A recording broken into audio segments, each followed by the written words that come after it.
Hello, I'm Paddy O'Donnell, and this is the Chromologist from Farrow and Ball, the podcast where paint and colour meet life.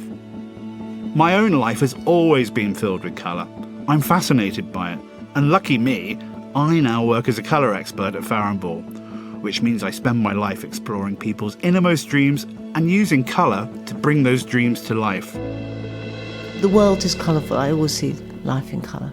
My first memory when it comes to colour is red. I thought her dress was the most beautiful thing I'd ever seen, and I wanted to live in red. Every day I see the power that colour has, the way it can lift us or soothe us. Do you know, I've got glasses that fit each colour room. So these are my pink ones in my pink room, and so I've got green ones over there, neutral in my bedroom. Not that you're going up there, Patrick. Why not? And that's why we've created this series, to explore how colour works in a room, but also how it works in our heads, our hearts, our identities. There's loads of colours in that. The velvet dingles and what we were talking about, the cracks and the crannies always go down to dark green or dark black, don't they? I've never done my life story through colour, and everyone should do this.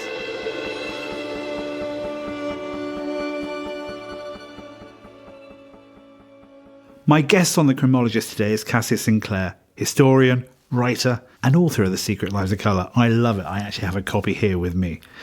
It's a wonderfully unusual dive into the histories of different colours. Kassia says she's always had a fascination with colour, its story and its origins.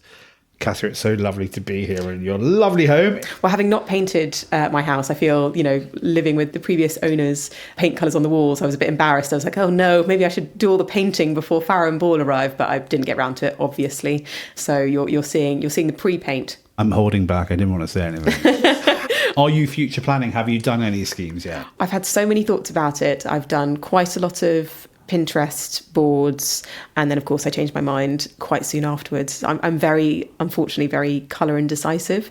People always think that because I think a lot about colour and I write a lot about colour, that I'd be really good at making decisions and decorating my own home. And sadly, that's just not the case, because I spend quite a lot of time looking at colours, and so I fall in love with new colours quite frequently. It's really interesting, isn't it? Because obviously I help other people professionally to choose colours for their home. That's a really easy discipline for me. One, because there's a time constraint normally. But as you say, coming to choose with your knowledge, and hopefully for me, some kind of knowledge, it's really tricky, isn't it? It's really tricky. I procrastinate and kind of have swatches up and go, I can live with that for a little bit. Yeah. Although I do feel like you might be fibbing to me and trying to make me feel better, because I'm sure I saw on Instagram a beautifully decorated house that you'd move into not that long ago, and I feel like that was beautiful. Oh, my home where we live with my mother. Yeah. Oh, yeah. I mean, that looks very polished. It's really not. We needed to create our own space within my mother's environment, so that was kind of a needs must moment. So have you sort of painted lines through various rooms halfway along? Yeah, there's basically red and sort of that yellow and black tape where she's not allowed to cross and we're not allowed to cross. Makes total sense. It's perfect. It's a really happy sort of equilibrium. Good use of colour. Good use of colour. So I have asked you to consider 4 colours that tell particular stories at various parts of your life. So early childhood, youth, defining decade, and kind of where you are now. So if we can dig a little into your first choice, which is your colour of your childhood. So I think when I think of my early childhood, and particularly the home in which I lived, the colour scheme that instantly springs to mind was my father's absolute boilerplate favourite colour scheme, which was a very kind of simple beige colour. So I think that really is probably closest to tallow in the Farrow and Ball paint chart. And, he just couldn't get bored of it. And so every house that we've ever moved into has had basically the same look. And generally it's sort of, a magnolia kind of beigey colour, often sort of rag worked walls in the hallway. That was a favourite.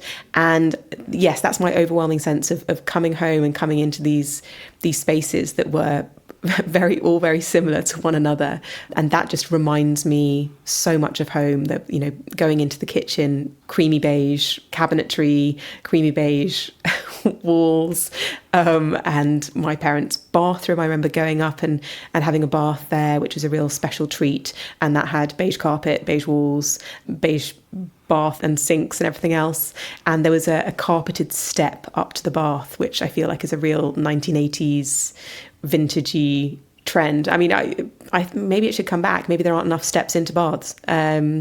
But that colour for me just brings back those spaces that were so familiar, and that I think maybe familiarity slightly breeds contempt, because I am now a bit negative about beigey, creamy colours. Could you rebel against all this within your own environment? So your bedroom, were you throwing so many other colours at it just as a sort of the antidote to your father's very fashionable colour drenching? All the trend now. No, I was not allowed really my own choices. But again, because my father was born in 1925, so he is quite, he's literally old-fashioned. No. I love the idea of the steps down the bath. Is that kind of for good? Is that like Lucy Clayton deportment? Getting out of a bath in an elegant fashion? Goodness only knows. But I did actually get taught deportment at school. I was again sent to a very old-fashioned school. I was sent to school quite young. I went to boarding school when I was 7. And, things like deportment and cooking were on the curriculum. How to get out of a sports car with a book on your head. Those were the things on the curriculum. It's so bizarre, isn't it? It's very strange. And I love your father. Where does this beige come from? Was it just easy? Was it simplicity? Are you coming around to it now? Because we're definitely seeing a return to the love of kind of more gentle, dare I say it, magnolia sort of and creamy neutrals and whites. I think for him it was practical reasons. He was in the army, and I think when you are moving from house to house quite frequently, you need your houses to be snapped at quite quickly. And so you want to choose colours that are not going to offend anyone. And I feel like beige is an absolute classic for a reason. It's really inoffensive. It feels homely to a wide variety of people, and that is a very good thing. However, because I had so much of it, it feels a bit of a trap to me. But that is not a reflection on the colour itself. It's like when you hear a great song on the radio, and then you hear it played again and again and again and again over the course of a summer. And by the end of the summer, you can't imagine why you ever thought that song was great in the first place. So tallow, just for our listeners, so tallow is obviously the fat that candles are made from, probably from a very, very early point in time, do you think? Yeah. You would know. You're the historian. What do you think? So tallow is quite expensive, actually. That's why one of the reasons why you quite often read novels where they're talking about saving candles. It's because candles were relatively expensive. And tallow is this animal fat. It's rendered animal fat, isn't it? I'm assuming, yeah. You didn't want to waste it. Yeah. So, a precious commodity and the giver of light, both wonderful things. And it's a very delicate, very forgiving soft white with just a blush of pink yellow through it. I'm in the process of being converted. Okay. It might be a long process, but there we go.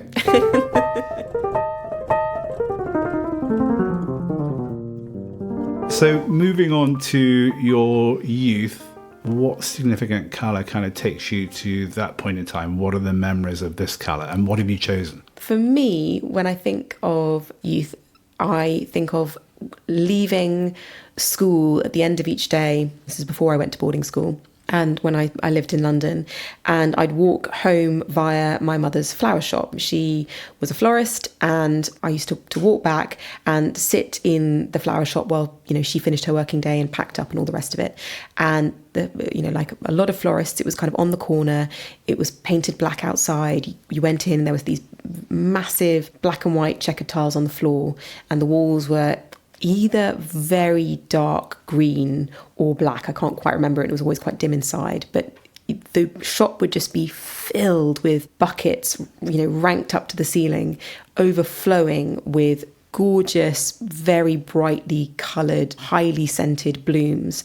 And the colour that I particularly remember walking in and just seeing so much of was sort of a really gorgeous, saturated, slightly blue-based pink. And so the one that I thought of is Rangwali. I'm not sure if I'm saying that right, but that's the one that I think of, because for me that just evokes those beautiful roses that I would see so much of, and peonies and so on and so forth. Actually, the colour Rangwali is named after the Rangwali Holy Festival, which is It was a Hindu-Indian festival, but is now kind of celebrated across different religions and belief points in India. But everybody's throwing kind of pigments, aren't they? Dry pigments on. I mean, it is just a celebration of colour, and this is like lovely, slightly blackened, hot pink. So Yes. it's kind of hot, but with a little bit of black to sort of knock it back a bit, so without being too luminous. You talk about your mother's flower shop. Where was it? In London? Yes, it was on the corner of Chelsea Green. Okay. And yeah, I used to walk up the King's Road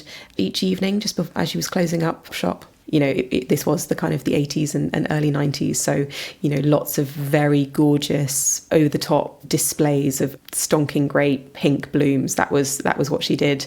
I mean, the whole, as you were saying, sort of these sort of hot pinks, so roses and peonies and probably plenty of other blooms, so yellows, oranges, whites, sort of delphinium blues and all of that.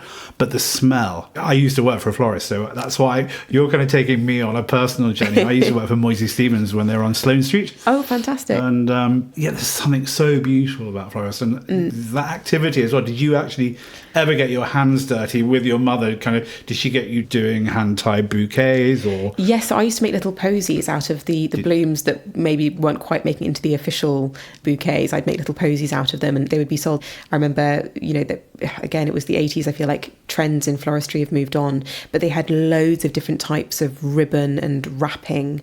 And so I could sort of select the flowers and then select the different ribbons to go around them. And also in the 80s, there was much more of a trend than I think there is now for using, I think it's called Oasis, and it has a very particular smell. And I have spent, years of my life trying to find a perfume that reminds me of the smell of my mother's flower shop that when I used to go in, which had a lot of this kind of oasis-y smell in it, which this florist's foam, and then also this heady mixture of flowers, and then also the kind of the wet and the damp that you get in a florist, because obviously they're filling up buckets of water the whole time, and there does seem to be a particular smell that comes with that as well. What a way to send yourself mad trying to recreate a memory. It'd be fun, it would be great fun. It'd be really fun. Would you ever use that? Because you're wearing, if I'm allowed to say this, you're wearing quite strong pink lipstick as well, actually. I do really like pinks now. I did spy a pink front door. Yes, there is a pink front door. Slightly greyish pink, isn't it? It's really lovely. It's very subtle. Yeah, sort of, maybe it's Rangwali viewed through a very heavy fog. Yes, that's quite a nice description. There you go. We rather like that. And actually, we're in the kitchen of my home at the moment, and there's a cupboard underneath the stairs, which is not my daughter's bedroom, a la Harry Potter, but it is where we've put a little play kitchen for her, and we're going to paint the door of the cupboard pink to match the front door, and we're going to put door numbers on there so that it's like her own front door into her own little play kitchen. Oh, I love that.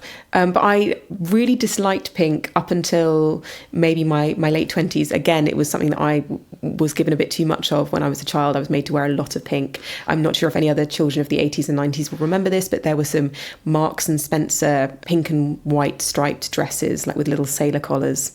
And I think Dad bought about 3 of them, and they were pretty much like a sort of a semi-uniform that I wore as a child.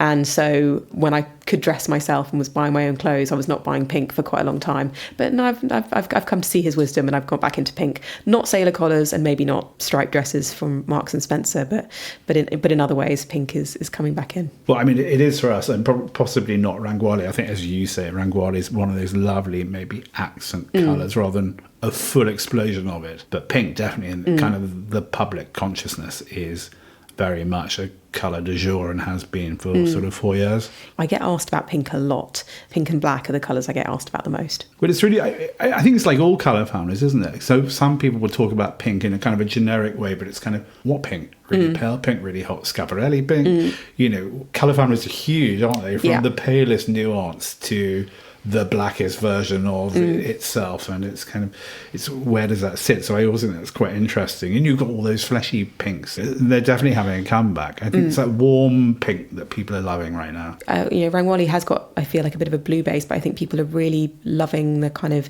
something with a little bit more yellow in it. That's become just sort of almost like an adopted neutral. A pale pink with the yellow base feels very easygoing. So when you were researching your book, which I loved, I bought at the time, so this is not a prop that I got with me going, I better do this, take my book with me. Did you find anything anecdotally sort of hilarious or wildly interesting about certain pinks? So I think a fact that I really loved was, because now we do think of pink as being quite a gendered colour. I think that association is maybe slightly lessening as pink begins to punch more and more above its weight. But I think particularly when I was growing up and, still now, pink is considered kind of the girl's colour. But that was actually not the case really recently, historically, in historic terms. So if you go back to 1900, pink was sort of thought more as a kind of a masculine colour, in effect because it's pale red, and red was always considered quite martial, very associated with masculinity. I've always really admired pink for its ability to culturally punch above its weight. We don't have a different term for pale yellow or pale green, but we do have a different term for pink, and we think of it as its own kind of colour family, its own category, in a way that we don't for kind of other pale colours, and that's to be admired.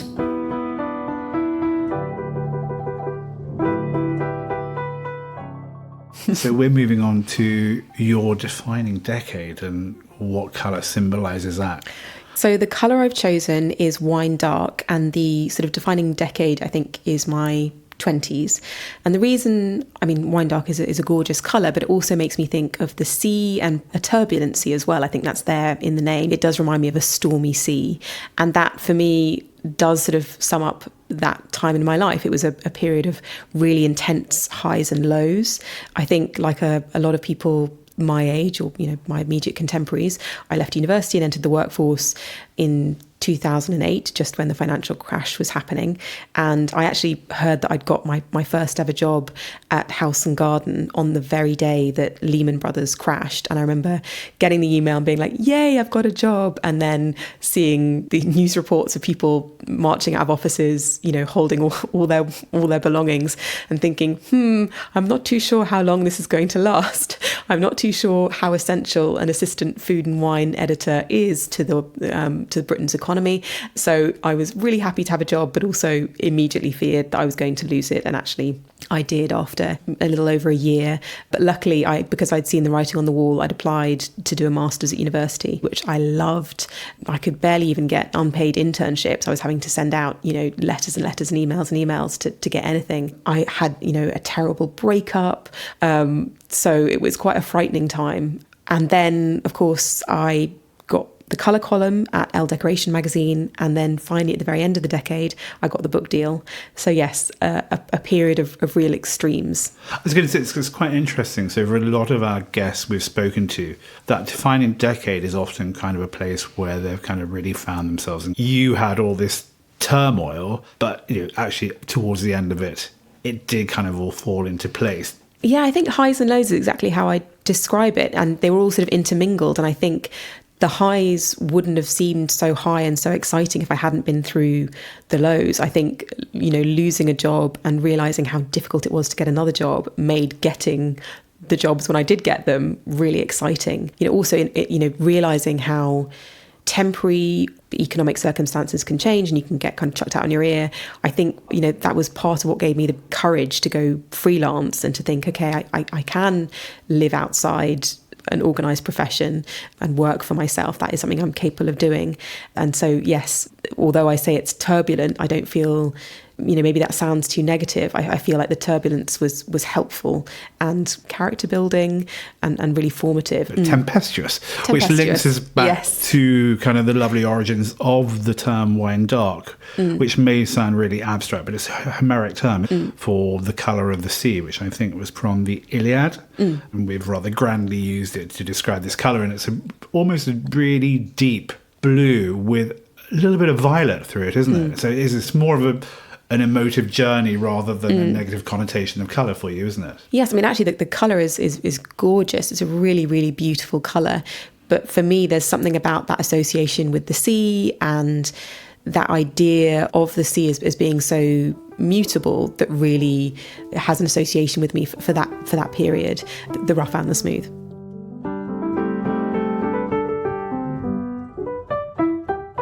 We are now going to a colour that says where you are now. And having been here and this lovely feeling in your home, there's this very nice sense of calm, unless that's all a charade. Well, I do feel like I'm in a really good place at the moment. My third book's just come out and I'm very happy with it. I've also, had my daughter relatively recently, and my sort of memory of her being very little. She was born in the summer, and I'd, wake up to feed her, and there'd be this amazing sort of dawn light creeping into the rooms. And so I do think of this time, and particularly those very early months with her, as being kind of tinged with the kind of pinky dawn light glow, and that seems to be like a good colour for now. And so I couldn't quite decide whether setting plaster or pink ground was the more appropriate for that kind of dawn light rosy glow, but yes, one of those two feels like a good colour for now. It's kind of interesting. So that blush that you get in the morning, obviously there's that thing we say, maybe we don't say it anymore, maybe it's just my grandmother, sort of red sky in the morning, shepherd's warning, red sky at night, shepherd's delight. So more of an omen in the morning, but actually that's not to be the case, because I think I've woken up 3 times at home in Worcestershire in the Midlands this week, and we've had that lovely blush, and there is almost like an apricot burnish to it, isn't there? Yes. And when it comes in and everything gets pink, it's actually really rather beautiful, isn't it? It is. It is funny. I was speaking to a friend of mine who's writing a book about the experiences of people who have kind of professions or things that keep them up overnight. And he actually has one chapter where he's talking to new mothers.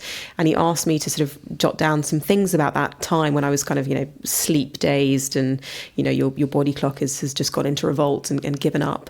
And when I think about that time, I do have this really strong impression of that gorgeous dawn rosy glow.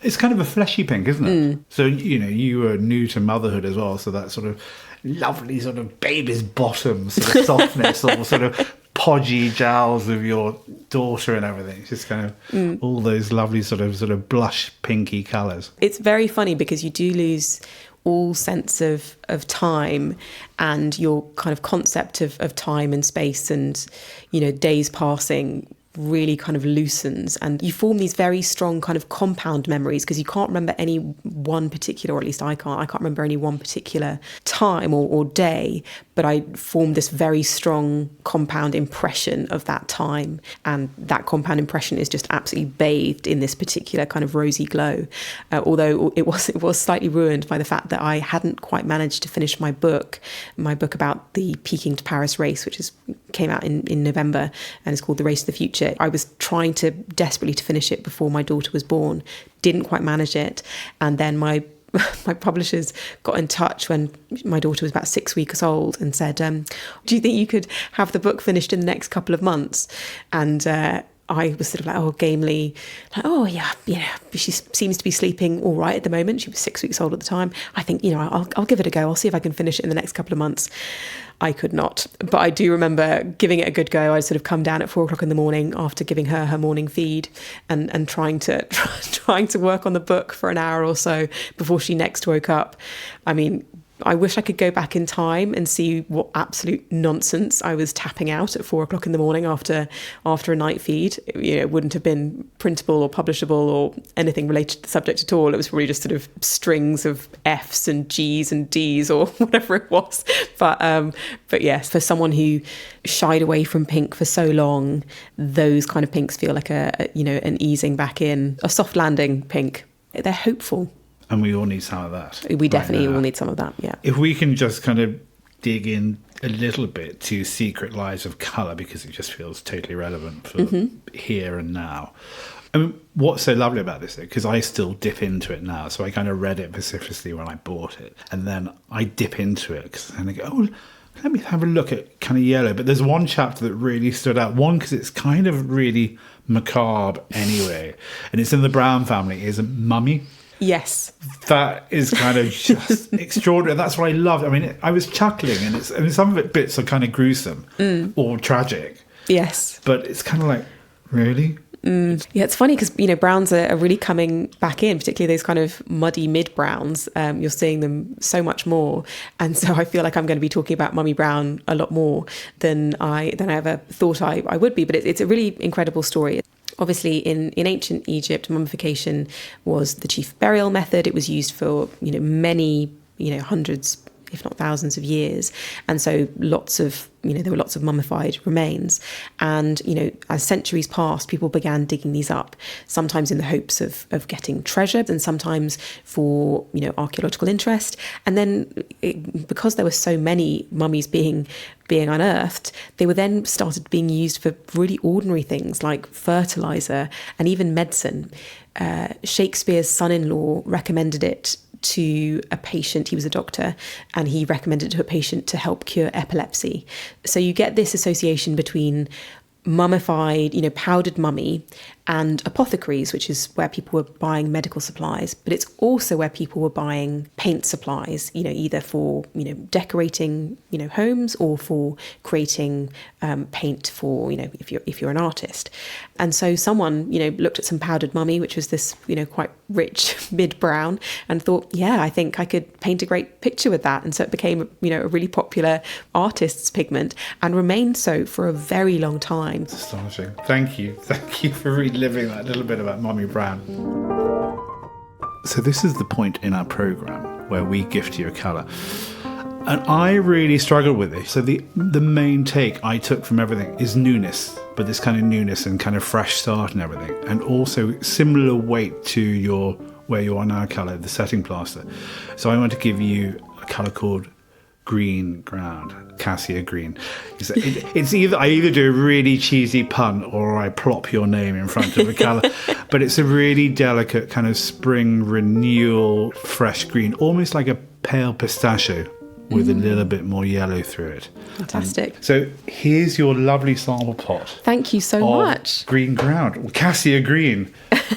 It's a really beautiful, fresh. I can see exactly why you sort of think about new beginnings when you look at it. It feels like those kind of very early, almost not a colour, almost the impression of a green that you get hazing trees at the very beginning of spring. The imagination, the thought of green, the impression of green that you get at the very beginning of spring, just when you believe that all hope is lost and you'll never see leaves on trees again. Yes, kind of like, as you suggested, your front door was like Rangwali through fog. This is like a verdant beech hedge through fog. Yes. Yes, exactly. That reduction. Yes. Yeah. Fantastic. Kassia, thank you so much. My pleasure. Welcoming us into your home, and it's been really lovely hearing your stories. I'm going to do my very best to convert you to Magnolia Beige at some point in the next couple of years when you're on your decorating quest. Well, maybe I'll have to tempt you back, lock you in, and just, make you tell me colours that I should paint all my walls, because I'll probably never be able to make a decision myself. So prepare to be held hostage. If you want to find more out about Kassia, she's at Kassia Writes on Instagram. You can also follow us at Farrow and Ball. Do come and say hello if you've enjoyed the conversation today. My guest next week is the wonderful Cerys Matthews. The Chromologist is a Farrow and Ball and Feast Collective production. The producer is Sarah Cudden. Until the next one, goodbye and hugs.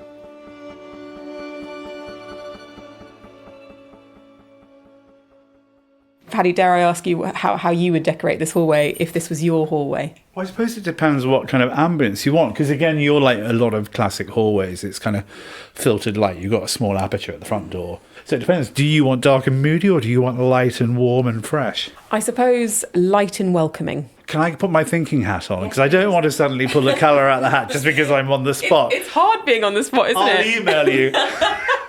I'll be waiting for that email.